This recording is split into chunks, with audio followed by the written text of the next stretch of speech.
We have a really crucial pair of game twos tonight, but we're going to start our show with breaking news. Sandy Brondello out as head coach of the New York Liberty. In a statement released by the team, it says in part, quote, Sandy finishes her tenure in New York as the winningest coach in franchise history, and she took us to never seen before heights as the first head coach to lead the Liberty to a championship. They ended by saying, we wish Sandy the very best. The WNBA just pulled off one of the most ridiculous moves in sports history. Sandy Brondello, the woman who delivered the New York Liberty their first championship in franchise history, got the boot. Not for losing games, not for player drama, not for breaking team rules. She got fired for the unforgivable crime of saying something nice about Caitlin Clark. You heard that right. The winningest coach in Liberty history just got tossed out faster than yesterday's newspaper because she dared to compliment the one player everyone's supposed to pretend doesn't exist. A great head coach gone.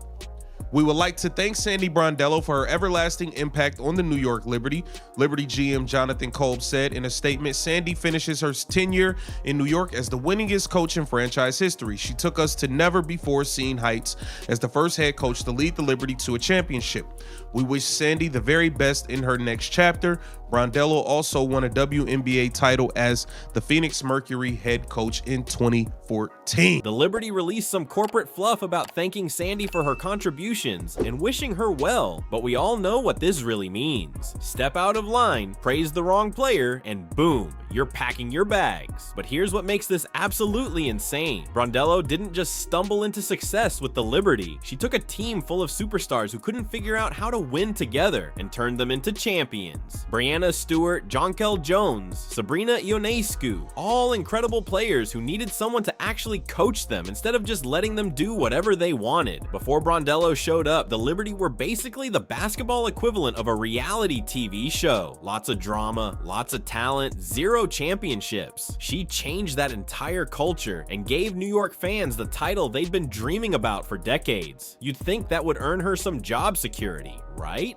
She's also one of two coaches in the WNBA history, all time, to win a title with multiple franchises, and her 40 playoff wins. They are the second most all time behind Cheryl Reeves. The Liberty's statement was pure corporate speak designed to hide the real reason behind this mess. They called it a mutual parting of ways, which is code for we fired her, but want to pretend it was friendly. Nobody spends their entire career building up to a championship just to randomly decide they're done coaching the next season. Not only that, but the timing of this announcement screams desperation. Right after the season ends, right after emotions are still running high, they drop this bombshell without any warning. No goodbye tour, no appreciation ceremony, no chance for fans to say farewell to the coach who gave them everything they wanted. This wasn't about basketball performance. This wasn't about team chemistry. This was about politics, plain and simple. The WNBA has created this toxic environment where coaches have to walk on eggshells about which players they're allowed to praise. You never want to see a player get injured,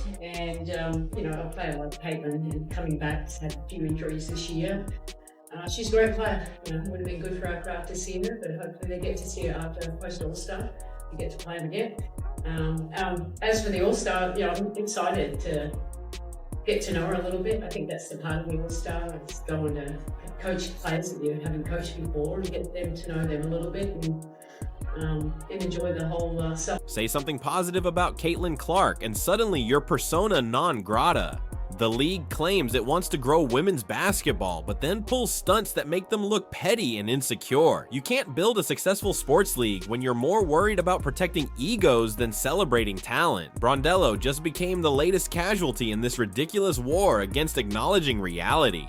Let's rewind to the moment that apparently sealed Brondello's fate. During a press conference, Sandy made the mistake of being honest about Caitlin Clark's impact on the league. She called Clark a great player and said it would have been good for the sport to see her in action. Seems harmless, right? Wrong. In today's WNBA, complimenting Caitlin Clark is basically career suicide. The league has created this bizarre atmosphere where acknowledging Clark's obvious talent somehow becomes controversial. Players roll their eyes when her name gets mentioned. Coaches make passive-aggressive comments about media attention. Even referees seem to have it out for her with questionable calls. Brondello refused to play along with this charade. She saw a generational talent and said so publicly. She recognized that Clark brought millions of new eyeballs to women's basketball and wasn't afraid to give credit where credit was due. That honesty just cost her everything she worked for. New York Liberty just fired their head coach. People are confused as to why, because they won the championship last year, they made the playoffs this year. In sports, there's always a scapegoat when things aren't going the way that they wanted it to go.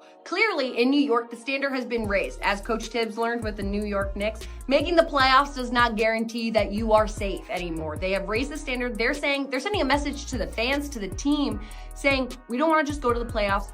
We need to go to the finals and we need to win. So if it's not the players on the court that are changing, it's got to be the coaching staff. But here's the twisted part. The same league that fires coaches for praising Clark also desperately needs her star power to survive. Television ratings skyrocket whenever Clark plays. Arenas that were half empty suddenly sell out when Indiana comes to town. Jersey sales go through the roof. Sponsorship deals get bigger and better. Yet somehow, mentioning any of this out loud makes you a traitor to the cause.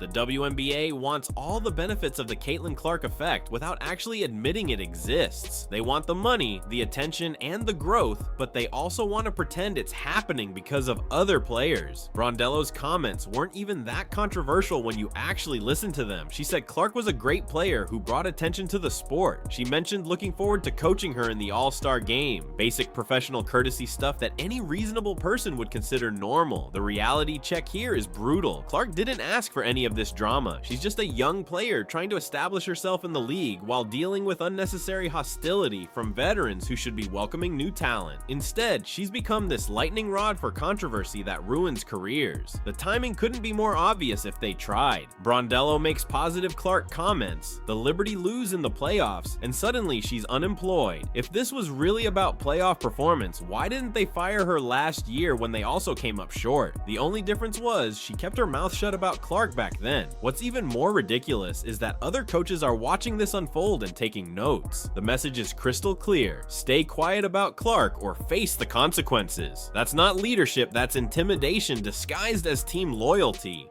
Now let's talk about what the Liberty just threw away. Sandy Brondello isn't some rookie coach learning on the job. She's one of the most accomplished coaches in WNBA history, and the Liberty just tossed her aside over petty politics. Brondello has 40 playoff wins under her belt, which ranks second all-time in league history. That's not luck, that's not accident, that's pure coaching excellence built over years of getting the best out of talented players who don't always want to listen. She's also one of only 2 coaches in WNBA history to win championships with multiple franchises. She delivered a title to the Phoenix Mercury, then came to New York and did it again. Most coaches spend their entire careers chasing one championship. Brondello collected them with different teams, different players, and different challenges. But wait, it gets even better. Before taking over the Liberty, Brondello coached internationally and won everything there was to win. She guided Australia's national team to Olympic medals and World Cup success. She's been coaching elite women's basketball for decades and has the hardware to prove her worth. The Liberty were an absolute mess before she arrived. They had talent but zero direction, superstars who played like they were still in college, making individual highlight plays instead of team basketball. The franchise was known more for drama than victories, and fans were getting tired of the same disappointing results year after year. Brondello changed that culture immediately. She demanded accountability from star players who weren't used to being held to championship standards. She installed systems that actually worked instead of just hoping talent would figure things out. She turned a collection of individual performers into a cohesive championship team. The transformation was remarkable. Stewart, Jones, and Ionescu went from being talented underachievers to championship contributors under Brondello's guidance. She knew how to manage egos without destroying confidence. She pushed buttons without breaking spirits. She created the perfect balance between demanding excellence and maintaining player relationships. Her playoff success speaks for itself. yourself. Getting to the playoffs is one thing, but actually winning when everything is on the line requires a different level of coaching expertise. Brondello proved she could make the right adjustments, call the right plays, and keep her team focused when pressure mounted. Here's what makes this firing even more insulting. The Liberty's own press release admitted Brondello was their winningest coach in franchise history. They praised her leadership and acknowledged her role in bringing them their first championship. You don't build someone up that much if you're firing them purely for basketball reasons. Most franchises would kill to have a coach with Brondello's resume and proven track record, championship experience, playoff success, international credentials, and the ability to handle superstar personalities. The Liberty had all of that and threw it away because their coach refused to pretend Caitlin Clark didn't exist. Here's where things get really ugly. The WNBA has developed this toxic culture where Caitlin Clark's success is treated like a threat instead of an opportunity. Veterans act like her popularity somehow diminishes their own accomplishments. Coaches whisper about media bias. Front offices worry about their established stars feeling overshadowed. This isn't normal sports jealousy. This is something much more petty and destructive. Clark isn't stealing anyone's playing time or taking money out of their pockets. She's bringing new fans, new sponsors,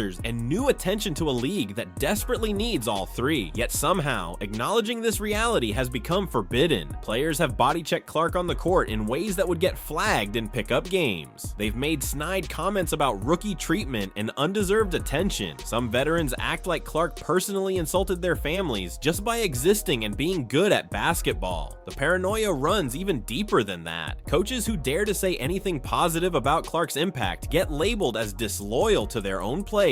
Front offices worry that complimenting Clark means admitting their superstars aren't the real draw. Everyone walks on eggshells instead of celebrating the rising tide that lifts all boats. Clark shattered television rating records in her rookie season. Games featuring Indiana suddenly became must-watch events instead of background noise. Arenas that struggled to sell tickets were packed when the Fever came to town. Merchandise sales exploded. Sponsorship deals multiplied. Yet the league treats this success like it's somehow illegitimate or undeserved. They act like Clark's popularity happened by accident rather than recognizing she earned it by being genuinely exciting to watch. The cognitive dissonance is staggering. What's truly pathetic is the insecurity on display. Instead of embracing Clark's impact and using it to elevate everyone else, the league has chosen to fight against it. They're more concerned with protecting fragile egos than building on unprecedented momentum. Brondello understood what many others refuse to admit. Clark's success doesn't diminish other players. It creates opportunities for everyone. More viewers means better television deals. Better television deals mean higher salaries. Higher salaries benefit every player in the league, not just the superstars getting the most attention. The fear-based thinking is destroying what should be a celebration. Clark is only in her second professional season, and she's already changed the entire landscape of women's basketball. That's not something to resent. That's something to build on. But instead of wisdom, we get pettiness. Instead of growth, we get gatekeeping. Instead of embracing the future, the WNBA is clinging to outdated ideas about who deserves attention and why. Brondello became collateral damage in this backwards thinking that prioritizes politics over progress. Let's dive into the real puppet masters behind this disaster. Liberty ownership didn't fire Brondello because she couldn't coach. They fired her because she threatened their carefully crafted narrative about who their franchise revolves around. This was pure ego protection disguised as a business decision. The Liberty built their entire brand around Stewart, Jones, and Ionescu being the faces of New York basketball. Marketing campaigns, social media content, jersey sales, everything centered on promoting these three as the stars who would deliver championships.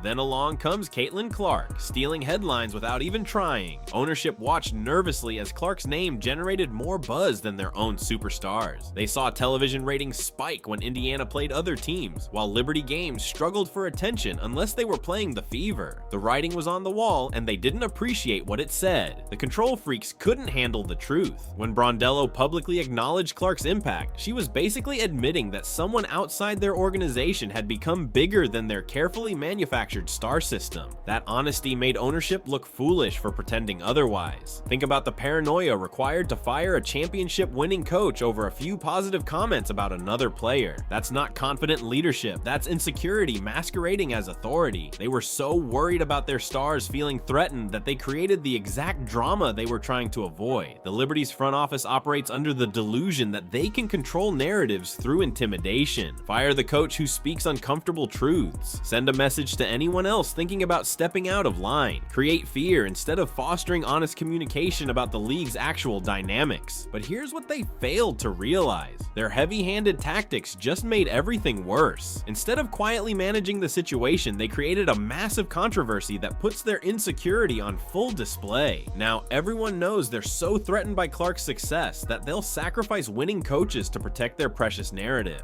The timing proves this was emotional decision-making rather than strategic planning. If they genuinely believed Brondello couldn't get them back to championship level, they would have made this change months ago during proper evaluation periods. Instead, they waited until right after she praised Clark to pull the trigger. Ownership thought they were protecting their investment in Stewart, Jones, and Ionescu. Instead, they just showed those same players that loyalty and success don't matter if you cross invisible political lines. How do you look your superstars in the eye and explain that you fired the coach who got them their first championship over something this petty? The message to future coaches is crystal clear. Don't acknowledge reality if it makes our stars uncomfortable. Don't give credit where it's actually due. Don't treat other talented players with basic professional respect if it threatens our marketing strategy. That's not creating a winning culture. That's creating a toxic environment built on fear and dishonesty.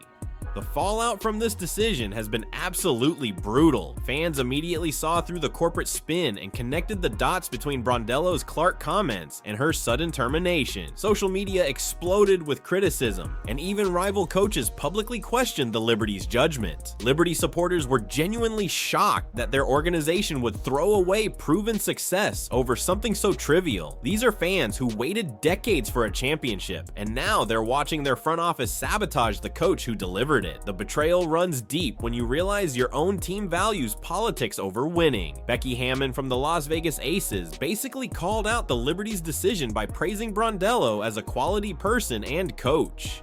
When your competitors are publicly saying you messed up, that tells you everything about how the coaching community views this move. Nobody in the profession respects firing winning coaches over personal opinions about other players. The ripple effects go way beyond New York. Every coach in the league just received a masterclass in how quickly success can disappear if you say the wrong thing about the wrong player. That creates an atmosphere of fear that stifles honest communication and genuine player development. Stewart, Jones, and Ionescu had publicly supported Brondello before she got fired, which makes this situation even messier. When your own superstars are backing the coach and ownership fires her anyway, what message does that send about who actually runs the organization?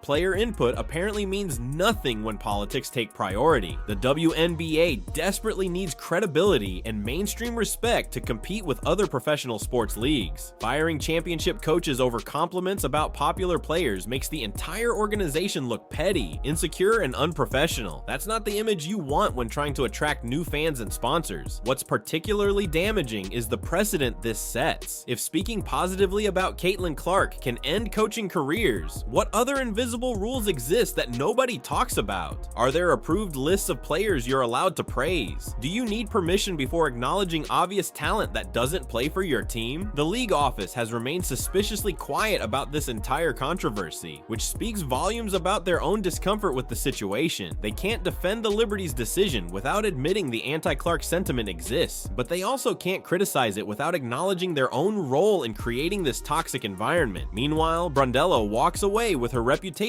completely intact. She's the coach who got scapegoated for telling the truth about the league's biggest star. Every competitive franchise looking for proven championship leadership just saw her become available, and several already have openings that would benefit from her expertise.